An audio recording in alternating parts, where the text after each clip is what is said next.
আমি এই সূরার ব্যাপারে কিছু অসাধারণ বিষয় আলোচনা করতে চাই, যা প্রায় আমরা এড়িয়ে যাই।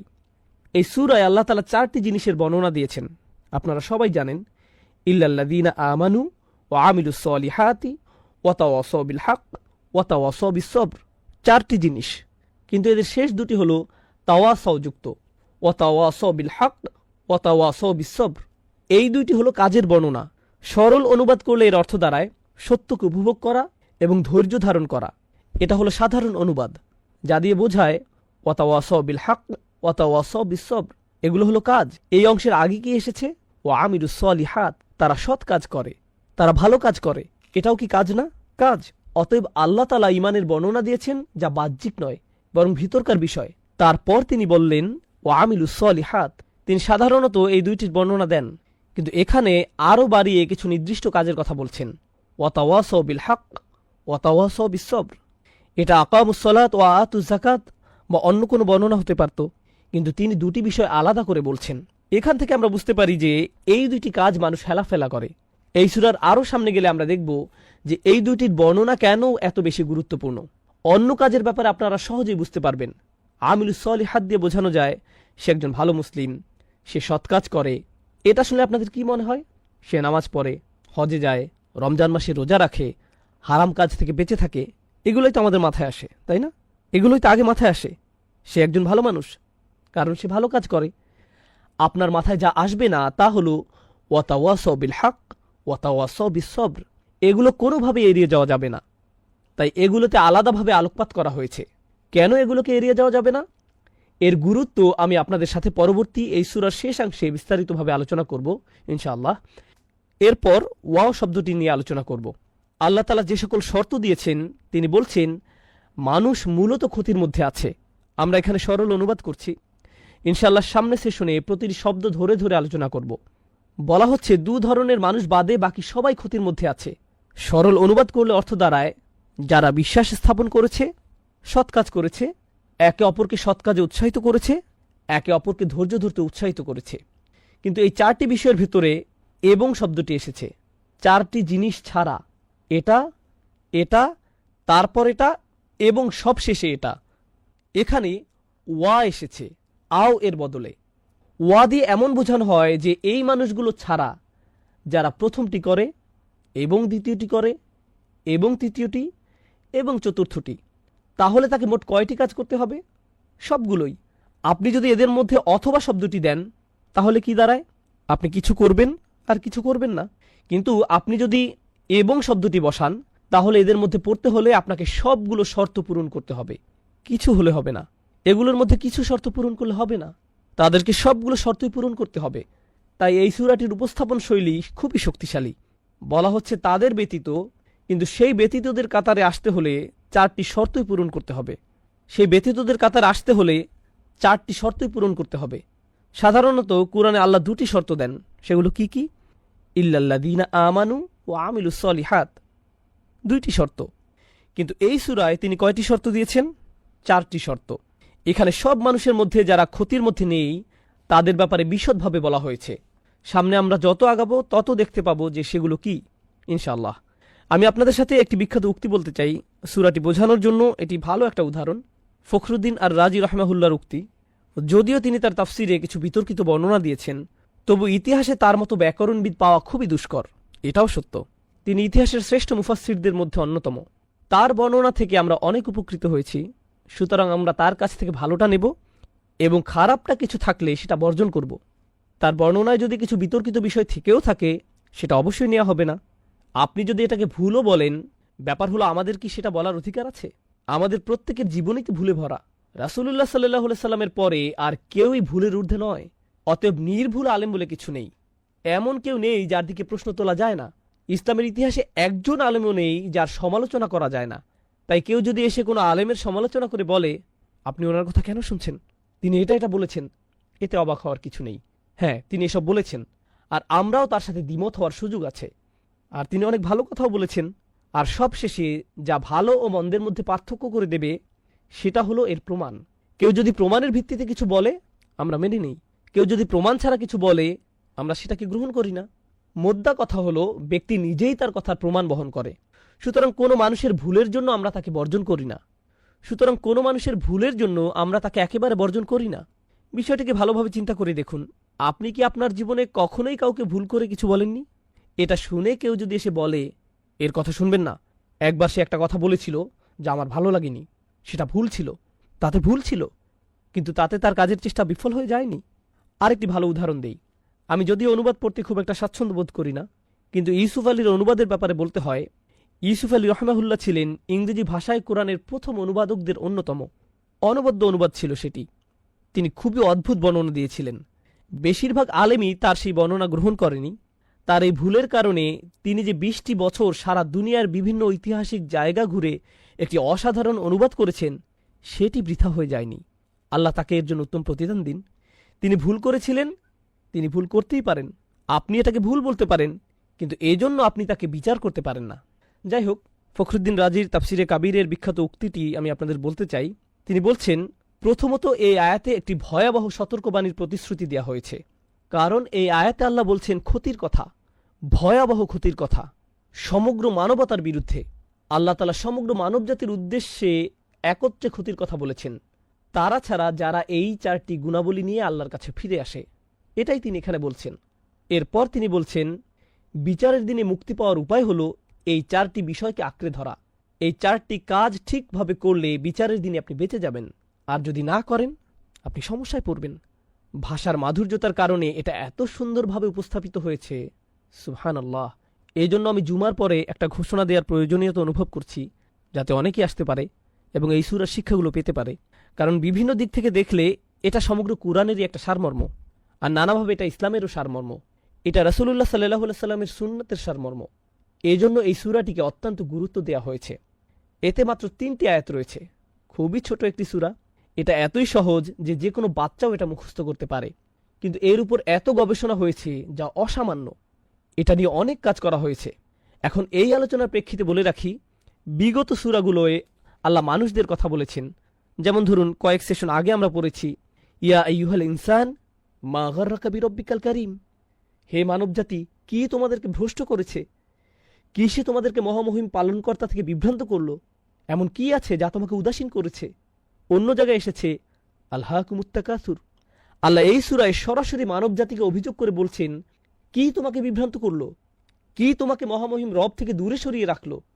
এরপর আল্লাহ বলছেন, ইয়া আইয়ুহাল ইনসানু ইন্নাকা কাদিহুন ইলা রাব্বিকা কাদহান ফামুলাকিহ। হে ভুলমনা মানুষ, তুমি তোমার প্রভু থেকে ক্রমেই দূরে সরে যাচ্ছ। তুমি পছন্দ করো বা না করো, একদিন না একদিন অবশ্যই তোমাকে তার সামনে দাঁড়াতে হবে। এড়ানোর কোনো সুযোগ নেই। তুমি এ সম্পর্কে উদাসীন থাকলেও তোমাকে এর মুখোমুখি হতেই হবে। এরপর তিনি মানুষদের উদ্দেশ্যে বলছেন, খলাকনাল ইনসানা ফি কাবাদ। নিশ্চয়ই আমি মানুষকে শ্রম নির্ভর রূপে সৃষ্টি করেছি। মানুষের জীবন পুরোটাই কাজের মধ্য দিয়ে যায়। তুমি মুসলিম হয়ে বাঁচো অথবা কাফির হয়ে বাঁচো, তোমাকে কাজ করতেই হবে। তোমাকে অবশ্যই নানান সমস্যায় পড়তে হবে। তোমাকে জীবনে নানা পরিস্থিতির মুখোমুখি হতে হবে। সুতরাং যেহেতু আমাদের জীবনে আমরা নানা প্রতিকূলতায় পড়ি, তাহলে আমরা এমন কাজ কেন করব না যাতে এই জীবন এবং পরের জীবনেও আমরা স্বাচ্ছন্দ্যে থাকতে পারি?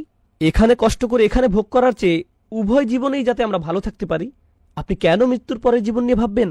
আল্লাহ বলেন, লাকাদ খলাকনাল ইনসানা ফি আহসানি তাকওয়িম। কয়েকটি সূরা পরেই আল্লাহ বলছেন, অবশ্যই আমি মানুষকে সৃষ্টি করেছি সর্বোত্তম গঠনে। আমাদেরকে সফলতার জন্যই বানানো হয়েছে, কিন্তু দুর্ভাগ্যবশত আমরা সফল হতে পারছি না। এই সূরাতে এর কারণ উল্লেখ করা হয়েছে, আর তা হল ইন্নাল ইনসানা লাফি খুসর।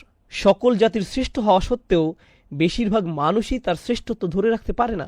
আল্লাহ তাআলা কোরআনে বিভিন্ন জায়গায় মানুষের অবস্থা বোঝাতে ইন্নাল ইনসান এই বাক্যাংশ ব্যবহার করেছেন। কোরআনে ইন্নাল ইনসান শুধু এখানেই ব্যবহৃত হয়নি, মানুষের ব্যাপারে এই সম্বোধন অনেক জায়গাতেই করা হয়েছে।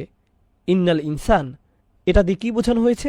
মানব জাতি সন্দেহাতীতভাবে, এরপর অন্য কিছু একটা। আল্লাহ এরপর কিছু বলেছেন, কোনো একটা অবস্থার কথা বলেছেন। আমরা কোরআনে বেশ কয়েকটি জায়গায় আল ইনসানুল্লা কাফুরুম মুবিন এটা পেয়েছি। নিঃসন্দেহে মানুষ সুস্পষ্ট ও পরিষ্কারভাবে অকৃতজ্ঞ এবং তার রবের প্রতি চূড়ান্তভাবে অবাধ্য।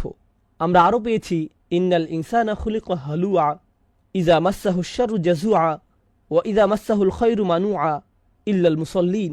মানবজাতিকে দুর্বল করে সৃষ্টি করা হয়েছে, খুবই ভগ্ন। সামান্য ভালো কিছু হলেই সে আনন্দে উচ্ছ্বাসিত হয়ে পড়ে, সামান্য খারাপ কিছু হলেই সে সব আশা হারিয়ে ফেলে। আল্লাহ বলেন, কাল্লা ইন্নাল ইনসানা লা ইয়াতগা। কোনো সন্দেহ নেই যে একমাত্র মানুষই সত্যিকারভাবে অবাধ্য হয়, মানুষই কেবল আল্লাহর বিরুদ্ধাচারণ করে।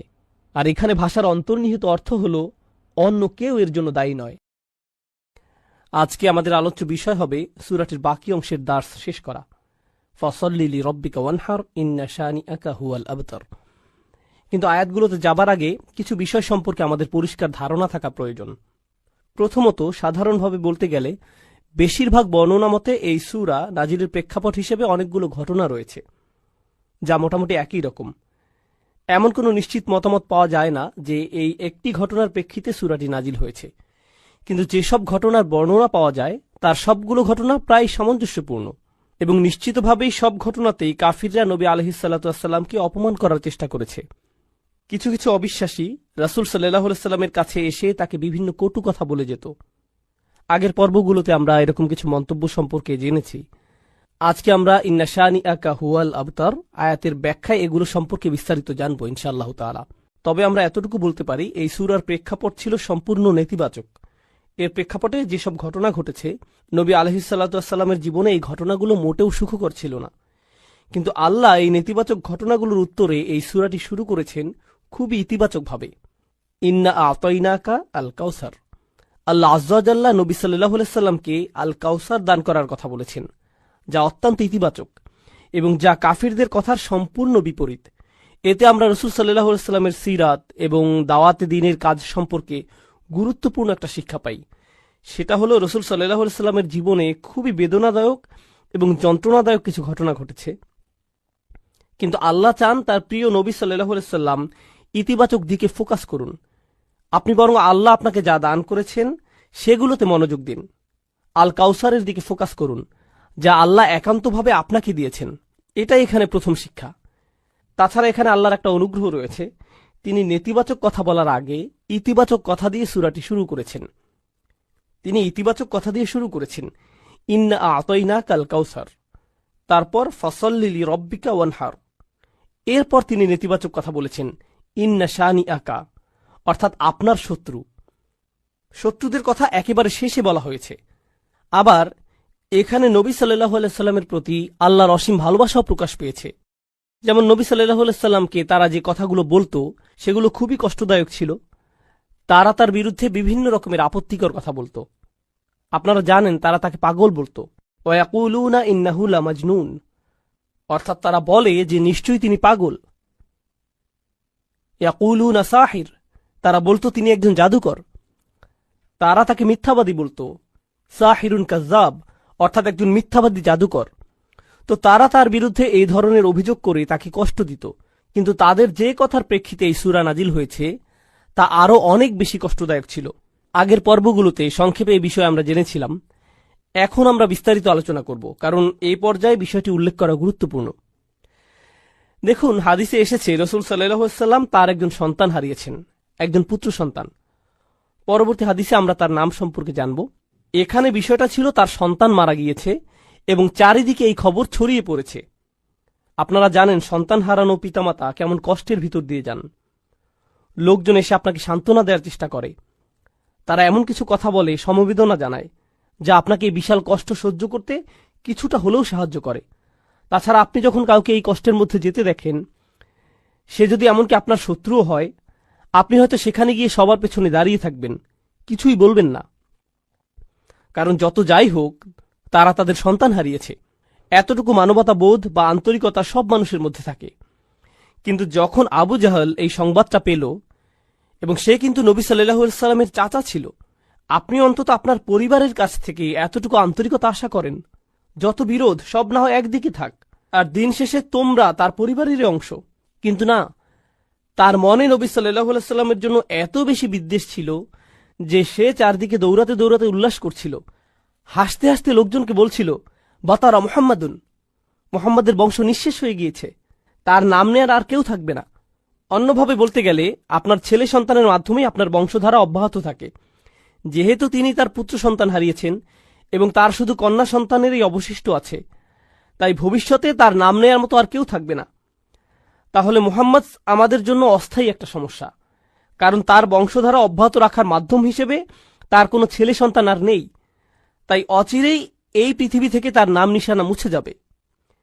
দেখুন কেমন কষ্টের পরিস্থিতিতে তারা এই ধরনের চরম অপ্রীতিকর কথাগুলো বলছে। এই কথাগুলো এত বেশি যন্ত্রণাদায়ক ছিল যে আল্লাহ আজ্জাল্লাহ তাদের কথা কোরআনে উদ্ধৃতিও করেননি। তিনি এভাবে বলেননি ইয়াকুলুনা হুয়া আবতার অথবা হুয়া আবতার। তিনি বলেননি যে তারা বলে তার বংশ নিঃশেষ হয়ে গেছে।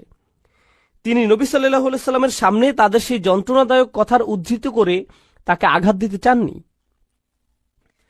তিনি বিভিন্ন সূরায় তাদের বিভিন্ন কথা উদ্ধৃত করেছেন, যেমন তারা বলেছিল তিনি পাগল, তিনি একজন জাদুকর এবং তিনি একজন মিথ্যাবাদী। কিন্তু এই ক্ষেত্রে তিনি তাদের কথাগুলোকে উদ্ধৃত করেননি। তিনি সরাসরি তাকে সান্ত্বনা দিয়েছেন, ইন্না শানিআকা হুয়াল আবতার, আপনার শত্রুরাই নির্বংশ নিশ্চিহ্ন হবে। তাহলে আল্লাহ আজ্জাল্লাহ এখানে কাফিরদের কথাটা হুবহু উদ্ধৃত করেননি। এটা নিঃসন্দেহে নবী সাল্লাল্লাহু আলাইহি সাল্লামের প্রতি আল্লাহর অসীম ভালোবাসার বহিঃপ্রকাশ। পরিশেষে আমরা এই সূরায় আরও একটা অসাধারণ শিক্ষা পাই। এখানে আল্লাহ কেবল নবী সাল্লাল্লাহু আলাইহি সাল্লামের মনোযোগ অন্যদিকে আকৃষ্ট করেননি। রাসূল সাল্লাল্লাহু আলাইহি সাল্লাম তার সন্তান হারিয়েছেন। যখন কেউ এভাবে সন্তান হারায় তার কাছে আর কোনো কিছুই ভালো লাগে না। এটা যে কোনো মানুষের ক্ষেত্রে হতে পারে, সব মানুষের ক্ষেত্রে এমনটা হয়। কেউ যখন তার সন্তান হারায় তখন তার বাড়ি, ব্যাংক ব্যালেন্স অথবা অন্য যে কোনো কিছুর কথা মাথায় আসে না। মনের মধ্যে শুধু সন্তান হারানোর তীব্র ব্যথাই অনুভূত হয়। মা বাবার কাছে তাদের সন্তানেরা শ্রেষ্ঠ সম্পদ, তাই না? নবী সাল্লাল্লাহু আলাইহি সাল্লামের এমন কষ্টের মুহূর্তে আল্লাহ আজ্জাল্লাহ প্রথমে তাকে সমবেদনা জানাচ্ছেন, ইন্না আ'তাইনাকা আল কাউসার। তিনি তার সন্তান হারিয়েছেন আর আল্লাহ তাকে বলছেন, আপনি সীমাহীন কল্যাণপ্রাপ্ত হয়েছেন, আপনি প্রাচুর্য লাভ করেছেন। আগের পর্বগুলোতে আমরা লিস্ট আকারে এগুলো সম্পর্কে জেনেছি, কিন্তু এরপরেও কিভাবে এই যন্ত্রণাদায়ক পরিস্থিতি মোকাবেলা করা যায়, কাফিরদের কথার যথাযথ জবাব দেওয়ার পাশাপাশি এই সূরায় আমাদের শেখানো হচ্ছে কিভাবে আমরা বিশেষ করে পরিবারের কাউকে হারানোর তীব্র যন্ত্রণা, অসহ্য মানসিক কষ্ট, হতাশা এগুলো থেকে মুক্তি পেতে পারি। প্রথমত, আল্লাহ আপনাকে যা যা নিয়ামত দান করেছেন সেগুলোতে মনোযোগ দিন। এরপর ফাসল্লি লিরব্বিকা ওয়ানহার, নবী সাল্লাল্লাহু আলাইহি সাল্লামকে আল্লাহ বলছেন সালাত আদায় করুন। আল্লাহ বলছেন দুঃখ, কষ্ট, যন্ত্রণা থেকে মুক্তির উপায় হল সালাত আদায় করা। সুবহানাল্লাহ। জানেন এখানে সালাত আদায়ের দুইটা দিক আছে। প্রথমত, শেষ আয়াতের সাথে সালাতের সম্পর্ক আছে, আবার প্রথম আয়াতের সাথেও সালাতের সম্পর্ক আছে। তাহলে মাঝখানের আয়াত ফাসল্লি লিরব্বিক হলো এই সূরার মূল আয়াত। প্রথম আয়াতে আল্লাহ নবী সাল্লাল্লাহু আলাইহি সাল্লামকে যা দান করেছেন সেই সম্পর্কে বলা হয়েছে। আর কোনো উপহার পেলে আপনার কি করা উচিত? আপনার কৃতজ্ঞতা প্রকাশ করা উচিত, এবং কৃতজ্ঞতা প্রকাশের শ্রেষ্ঠ মাধ্যম হল সালাত আদায় করা। তাহলে প্রথম আয়াতের প্রতিক্রিয়া হল ফাসল্লি লিরব্বিক। আবার দ্বিতীয়ত, তার শত্রুদের কাছে থেকে যে অসহনীয় দুঃখ কষ্ট তিনি পেয়েছেন, যাদের কথা শেষ আয়াতে বলা হয়েছে, এই কষ্টগুলো মোকাবেলা করার জন্য আপনি কি করেন? আপনি নামাজে দাঁড়িয়ে যান। তাহলে ভালো মন্দ উভয় পরিস্থিতিতে আপনার প্রতিক্রিয়া হবে নামাজ আদায় করা। সুবহানাল্লাহ। এখন চলুন নবী সাল্লাল্লাহু আলাইহি সাল্লামের সন্তানদের সম্পর্কে আমরা জানব।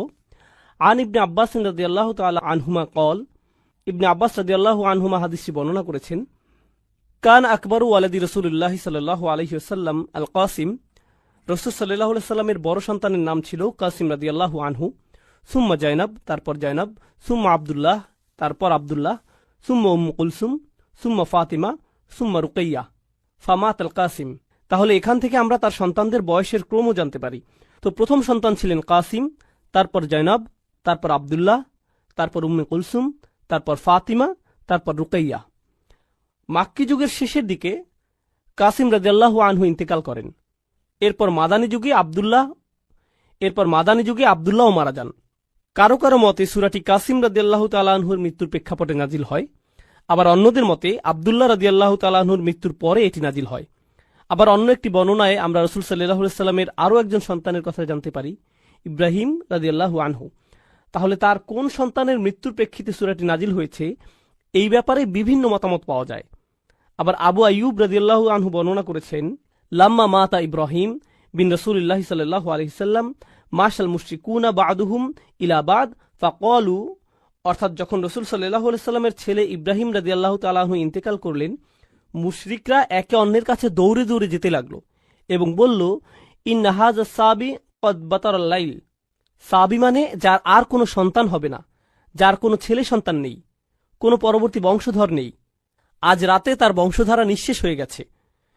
এটা বলে তারা উৎসব করতে লাগল। ইব্রাহিম রাদিয়াল্লাহু তাআলা আনহুর মৃত্যুর বর্ণনাই অধিক জোরালো। তো এবার আসুন, ফাসল্লি লিরব্বিক, এই আয়াতটি শুরু হয়েছে ফা অক্ষর দিয়ে। ফা সল্লি লিরব্বিক।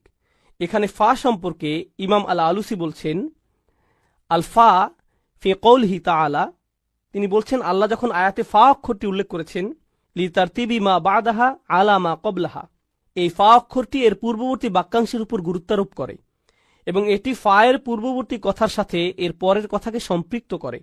ফাইন্না ইতাআ তাআলা ইয়াহু আলাইহিস সালাতু ওয়াস সালাম মা যুকিরা মিনাল আয়াতিল্লাতি লাম ইউতিহা আহাদাম মিনাল আলামিন।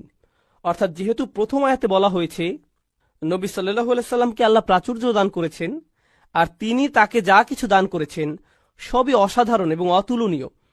তাছাড়া এগুলো এমন কিছু ছিল যা তিনি এই পৃথিবীর আর কাউকে দেননি। মুস্তাওজাবুন লিল মা'মুরি বিহি আই ইস্তিজাব।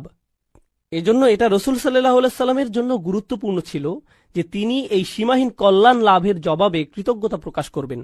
এই অসীম নিয়ামতের জন্য সারা দিয়ে কৃতজ্ঞতা প্রকাশ করা খুবই জরুরি। আইফা দুম আলা সালাতি লিরব্বিক, অর্থাৎ রসুল সাল্লাল্লাহু আলাইহি সাল্লামকে বলা হচ্ছে যেহেতু আপনার প্রতি অসীম অনুগ্রহ করা হয়েছে তাই আপনি নামাজে অবিচল থাকুন। দুম আলা সালাত, আল্লাহর জন্য আপনি সালাতে অবিচল থাকুন। এগুলো ইমাম আল আলুসির মন্তব্য। আপনাদের আবার একটু মনে করিয়ে দিতে চাই, এর আগের সূরা থেকে আমরা জেনেছি তারা যখন নামাজ পড়ত তারা উদাসীন থাকত, নামাজের প্রতি তারা যত্নবান ছিল না। তাছাড়া যখনই তারা নামাজ পড়ত লোক দেখানোর জন্য নামাজ পড়ত। আর এই সূরায় ঠিক এর বিপরীত বলা হচ্ছে, তোমরা কেবল তোমাদের রবের জন্য সালাত আদায় করো। ফাসল্লি লিরব্বিক, তিনি শুধু ফাসল্লি বলেননি, যদিও এর মাধ্যমে আদেশটি পরিপূর্ণ বোঝা যাচ্ছে। যেমন তিনি অন্য আয়াতে বলছেন আকিমিস সলাত, শুধু আকিমিস সলাত, কিন্তু এখানে বলছেন ফাসল্লি লিরব্বিক, আপনার রবের জন্য সালাত আদায় করুন, আপনার রবের জন্য। এর মাধ্যমে নামাজ আদায়ের উদ্দেশ্য স্পষ্ট করে বলা হচ্ছে। এখন সল্লি ফা ইন্না সালাতা জামিআতু লিজামিহি আকসামুশ শুকুর, এটা খুবই গুরুত্বপূর্ণ। আল্লাহ সালাতের কথা বলেছেন, শুকরের কথা বলেননি। তিনি বলেননি ওয়াশুকর রব্বাক, তোমার রবের কৃতজ্ঞতা প্রকাশ করো, তাই না? যখন কোনো অনুগ্রহ করা হয় তখন এর জন্য কৃতজ্ঞতা প্রকাশ করা উচিত। তাহলে আমরা বুঝতে পারলাম সালাত হল জামিআতু লি জামিই আকসামুশ শুকুর, অর্থাৎ আল্লাহর প্রতি কৃতজ্ঞতা প্রকাশের পরিপূর্ণ, সর্বোৎকৃষ্ট এবং সর্বশ্রেষ্ঠ উপায় হল আল্লাহর জন্য সালাত আদায় করা। এজন্যই আমরা রসুল সাল্লাল্লাহু আলাইহি সাল্লামের জীবনে দেখেছি যখন ভালো কিছু ঘটত বা কোনো ভালো খবর আসত তিনি কি করতেন? তিনি সাথে সাথে 2 রাকাত নামাজ পড়তেন। এভাবেই তিনি আল্লাহর কৃতজ্ঞতা প্রকাশ করতেন। এবং এটা আমরা আমাদের নিজেদের জীবনেও প্রয়োগ করতে পারি। যখন কোনো ভালো কিছু আমাদের জীবনে আসে, আমরা কোনো সুসংবাদ পাই, সাথে সাথে আমাদের উচিত সর্বোৎকৃষ্ট উপায়ে তার কৃতজ্ঞতা প্রকাশ করা, আল্লাহর জন্য সালাত আদায় করা। এই আলোচনাটি হলো ৬২তম সূরা, সূরা জুমার প্রথম অংশ নিয়ে। আমার অধ্যয়নের সময় যখন আমি এই কয়েকটি আয়াত অধ্যয়ন করেছি, এগুলো আমাকে বিশেষভাবে প্রভাবিত করেছিল। কারণ আমার মনে হয়েছিল যেন এই আয়াতগুলো কোরআনের পথে এবং ইসলামের পথে আমার নিজের যাত্রারই সারসংক্ষেপ। আমি যেভাবে নিজের ভিতর পরিবর্তন অনুভব করেছি আর যেভাবে আমার জীবনের বাহ্যিক দিকের পরিবর্তন এসেছে, সেটা ছিল একটা প্রক্রিয়ার অংশ। আর পরিবর্তনের সেই প্রক্রিয়াটি আসলে খুব চমৎকারভাবে বর্ণিত হয়েছে সূরা জুমার এই শুরুর আয়াতগুলোতে। আর আপনাদের সাথে এটা শেয়ার করাই আজকে আমার উদ্দেশ্য। আমি শুধুমাত্র লেকচার দিয়ে যেতে আগ্রহী নই। তো এখন আমি আপনাদের সাথে আলোচনা কয়েকটি বিষয় নিয়ে শুরু করব, আর আশা করছি ইনশাআল্লাহ আপনারা আমার সাথেই থাকবেন এবং বিষয়গুলো বুঝতে পারবেন পর্যায়ক্রমে, সুশৃঙ্খলভাবে। আমি বিষয়গুলোকে আজকে সুশৃঙ্খলভাবে উপস্থাপন করতে চাই যাতে আপনারা বিষয়গুলো সহজেই মনে রাখতে পারেন, যা আপনারা এত ভালোভাবে অনুধাবন করবেন যে তখন আপনারা নিজের ভাষায় তা অন্যদেরকে বোঝাতে পারবেন ইনশাআল্লাহ। আমাদের রাসূল সাল্লাল্লাহু আলাইহি সাল্লামকে সর্বশ্রেষ্ঠ মিশন দিয়ে পাঠানো হয়েছে, যা কোনো মানুষকে কখনো দেয়া হয়নি। আর দ্বিতীয় আয়াতে সেই সম্পূর্ণ মিশনটির সারসংক্ষেপ করা হয়েছে 4টি কাজের মাধ্যমে। এগুলো হলো সেই 4টি কাজ যা রাসূল সাল্লাল্লাহু আলাইহি সাল্লামকে করতে হয়েছিল, যে পরিবর্তন তিনি এনেছিলেন তার জন্য। আর এই আলোচনার শেষে সর্বশেষ যে আলোচনা আপনাদের সাথে করব তা হলো আমার এবং আপনার পরিবর্তনের ক্ষেত্রে আলোচিত এই সকল শিক্ষার ভূমিকা। নিজেকে পরিবর্তনের জন্য কোরআনে বর্ণিত এই 4টি পদক্ষেপ, যার আলোকে আমি আজকের আলোচনার নামকরণ করেছি। মূলত তাই থাকবে শেষের দিকে। কোরআন থেকে এই শিক্ষাগুলো আমরা শিখব এবং শেষে তা থেকে নির্যাস বের করে আমাদের নিজেদের জীবনে প্রয়োগ করব। তো আসুন শুরু করি সেই ভূমিকা দিয়ে। তো আসুন প্রথম আয়াতটি দিয়ে শুরু করা যাক। বিসমিল্লাহির রহমানির রহিম। ইউসাব্বিহু লিল্লাহি মা ফিস সামাওয়াতি ওয়া মা ফিল আরদিল মালিকিল কুদ্দুসিল আজিজিল হাকিম। আমি আপনাদের জন্য সরল অনুবাদ করছি। আকাশ এবং পৃথিবীর সব কিছু আল্লাহর পারফেকশন ঘোষণা করছে এবং তারা এটা করে যাবে। তিনি রাজা, পবিত্র, কর্তৃত্বের অধিকারী, বিজ্ঞ। এটা সরল অনুবাদ, যার মধ্যে আমি মনোযোগ দিব আল্লাহর এই 4টি নামের উপর। তারপর আমরা এগুলো নিয়ে কিছুটা বিস্তারিত আলোচনা করব। আরও একবার সরল অনুবাদ করি। আকাশের সবকিছু এবং পৃথিবীর সবকিছু ঘোষণা করে এবং ঘোষণা করতে থাকবে আল্লাহর পারফেকশন, যিনি রাজা, পবিত্র, কর্তৃত্বের অধিকারী, বিজ্ঞ। রাজা, পবিত্র, কর্তৃত্বের অধিকারী, বিজ্ঞ। তো আসুন এখন এই নামগুলোর প্রত্যেকটি নিয়ে কিছুটা আলোচনা করা যাক। আর আমি যেটা দিয়ে শুরু করতে চাই, এই বিষয়ে ইমাম ফখরুদ্দিন আল রাজির একটা পর্যবেক্ষণ দিয়ে, যিনি আল্লাহর এই 4টি নাম নিয়ে একসাথে চিন্তা করেছেন। আর তার মতে যে জিনিসটা এই 4টি নামকে একসাথে যুক্ত করেছে তা হলো প্রত্যেকটি নামই এর নিজস্ব ভঙ্গিতে আপনাকে আল্লাহর আরও কাছে নিয়ে যাবে। প্রত্যেকটি নামই আপনাকে আল্লাহর প্রতি আকৃষ্ট করে এবং আপনাকে আল্লাহর সান্নিধ্যে রেখে দেয়। ফখরুদ্দিন আল রাজি এটা বর্ণনা করেছেন। আমি তার ব্যাখ্যা থেকে কিছু উদ্ধৃতি উল্লেখ করছি। আল্লাহর গুণবাচক নাম রাজা বিষয়ে আমি তার ব্যাখ্যা দিয়ে শুরু করছি। أن العظيم لا ينصرف عن مجلس من كان عنده إلا عند انفضاد مجلسه أو إذانه بانصرافهم। যখন আপনি মহিমান্বিত কারো সান্নিধ্যে থাকেন, এই ক্ষেত্রে একজন রাজার সান্নিধ্য, এটা অশোভনীয় যে আপনি সেখান থেকে হঠাৎ করে বের হয়ে আসবেন। আপনাকে রাজকীয় সান্নিধ্যের সম্মান দেওয়া হয়েছে। আপনি আমন্ত্রিত হয়েছেন কোনো প্রাসাদে। তখন আপনি কোনো রেস্টুরেন্ট বা ট্রেন স্টেশন অথবা সিনেমা হলে বসে নেই যে আপনি উঠে চলে আসলেন। যেহেতু আপনি একজন রাজার সান্নিধ্যে রয়েছেন, আপনাকে যথাযথ শিষ্টাচার এবং নিয়মকানুন মেনে চলতে হবে। আমার নিজের এই বিষয়ে কিছুটা অভিজ্ঞতা আছে। আমার সুযোগ হয়েছে কয়েকজন প্রেসিডেন্ট এবং কয়েকটি দেশের রাজপরিবারের সদস্যদের সাথে সাক্ষাৎ করার। আপনি তাদের সাথে সাক্ষাৎ করার আগে সবসময় একটা প্রোটোকল টিম থাকে। তারা বলে দেয় এভাবে আপনি প্রেসিডেন্টের সাথে দেখা করবেন, এভাবে আপনি রাজাকে সম্ভাষণ জানাবেন, এখানে আপনি বসবেন, প্রথমে এটা করবেন, তারপর সেটা করবেন। কথোপকথনের মাঝখানে আপনি ফোন হাতে নিয়ে এভাবে কথা বলতে পারবেন না। এক্সকিউজ মি, রাজা, আমাকে একটা ফোন রিসিভ করতে হবে। না, এটা সম্ভব না। আল রাজি যা বোঝাতে চাচ্ছেন তা হলো আপনি হতবাক হয়ে যান এই ভেবে যে আপনি আল্লাহর রাজকীয় সান্নিধ্যে আছেন এবং আপনি সেই মহিমান্বিত সান্নিধ্য থেকে দূরে চলে আসতে বিব্রত এবং লজ্জিত বোধ করবেন। আপনি এতটা সম্মানিত বোধ করছেন যে সেখানে আপনি পৌঁছাতে পেরেছেন। কেন আপনি চাইবেন সেই নৈকট্য ছেড়ে আসতে? আপনার মন চাইবে না সেই নৈকট্য ত্যাগ করতে। তো আল্লাহর এই প্রথম নামটি আপনাকে সেই রাজকীয় নৈকট্যের প্রতি আকৃষ্ট করে এবং সেখানে থাকতে অনুপ্রাণিত করে। আল্লাহর দ্বিতীয় নামটি আল কুদ্দুস, যার সরল অনুবাদ আমি করেছি পবিত্র। আল রাজি এ বিষয় বলছেন المنزه عن النقص وهو يرغب في حضرته। এটা বোঝায় এমন ব্যক্তিকে যিনি সকল ত্রুটি থেকে মুক্ত। আর যেহেতু সেই ব্যক্তি ত্রুটি থেকে মুক্ত, সে হয় পরিশুদ্ধ, খাঁটি চরিত্রের অধিকারী। সবাই এই ধরনের সত্তার সান্নিধ্য কামনা করে। আরও সহজ করে বলছি, মানুষ বিশুদ্ধ চরিত্র পছন্দ করে। আমরা এ ধরনের মানুষ ভালোবাসি যারা তাদের কথায়, তাদের আচরণে, তাদের ব্যবহারে পরিশুদ্ধ, তাদের উদারতা পরিশুদ্ধ, তাদের পরামর্শ পরিশুদ্ধ, তাদের একনিষ্ঠতা পরিশুদ্ধ। আপনি এই ধরনের মানুষের দিকে আকৃষ্ট হন। সত্যবাদী মানুষ, সৎ মানুষ, স্বচ্ছ চরিত্রের মানুষ, এই ধরনের মানুষের চারপাশে আপনি থাকতে চান। মানবজাতি স্বভাবগতভাবেই সত্যবাদিতা, পরিচ্ছন্নতা এবং বিশুদ্ধ চরিত্রের দিকে আকৃষ্ট হয়। বাহ্যিক দিক থেকেও আপনি যদি কোনো দূষিত এলাকায় বসবাস করেন যেখানে রয়েছে ধুলাবালি এবং এ জাতীয় জিনিস, মানুষ সেটা থেকে কোথায় চলে আসতে চায়? প্রাকৃতিক পরিবেশে, যেখানে তারা তাজা হাওয়ার শ্বাস নিতে পারবে, যেখানে তারা বিশুদ্ধ পানি পান করতে পারবে। বিশুদ্ধতা এমন একটা বিষয় যা মানুষকে যেমন আকৃষ্ট করে মানসিক দৃষ্টিকোণ থেকে, শারীরিক দিক থেকেও আমরা বিশুদ্ধতা এবং পরিচ্ছন্নতার প্রতি আকৃষ্ট হই। আমরা ময়লা, অপরিচ্ছন্নতা থেকে দূরে থাকতে চাই। এটা মানব প্রবৃত্তি যা আল্লাহ আমাদের মধ্যে দিয়েছেন। তো আপনি যখন আল্লাহর পরিচয় পান চূড়ান্ত পবিত্র পরিশুদ্ধ সত্তা হিসেবে, তার সান্নিধ্য আপনাকে পরিশুদ্ধ করতে থাকে। তখন আপনি আপনার ভিতরে পরিবর্তন লক্ষ্য করেন। আর এই অবস্থায় আপনি সেই সান্নিধ্য ত্যাগ করতে চান না। তো এই পর্যন্ত বলেছি আল্লাহর 2টি নাম। দ্রুত রিভিশন দিচ্ছি। রাজা, এটি ছিল প্রথম নাম, এবং পবিত্র, এটি ছিল দ্বিতীয় নাম। আল্লাহর তৃতীয় নামটি হলো কর্তৃত্বের অধিকারী, আল আজিজ। يعتز الملتفون حوله فمفارقتهم حضرته تفريط في العزة। আমি নামগুলোকে সহজ রাখার চেষ্টা করছি যাতে আপনারা শব্দগুলো মনে রাখতে পারেন। নামগুলো হলো রাজা, পবিত্র, কর্তৃত্বের অধিকারী, বিজ্ঞ। এখন আমরা কর্তৃত্বের অধিকারী নামটিতে আছি। তো আসুন আরবি ভাষা অনুযায়ী আল আজিজ শব্দটি নিয়ে কিছুটা আলোচনা করি। এর মধ্যে আসলে দুইটি অর্থ অন্তর্ভুক্ত। এর একটি অর্থ হলো কর্তৃত্ব, যা আমি ইতিমধ্যে অনুবাদ করেছি, কিন্তু এর অর্থের মধ্যে সম্মান এবং মর্যাদা অন্তর্ভুক্ত। আর আপনি যদি এই দুইটি অর্থকে মিলিত করেন, তখন আল আজিজ যে ধারণাটি প্রদান করে তা হলো এমন কর্তৃত্ব যিনি সম্মানেরও যোগ্য। এটা গুরুত্বপূর্ণ একটা স্বতন্ত্র বৈশিষ্ট্য, কারণ এমন মানুষ আছে যাদের কর্তৃত্ব আছে কিন্তু তাদের কোনো সম্মান নেই।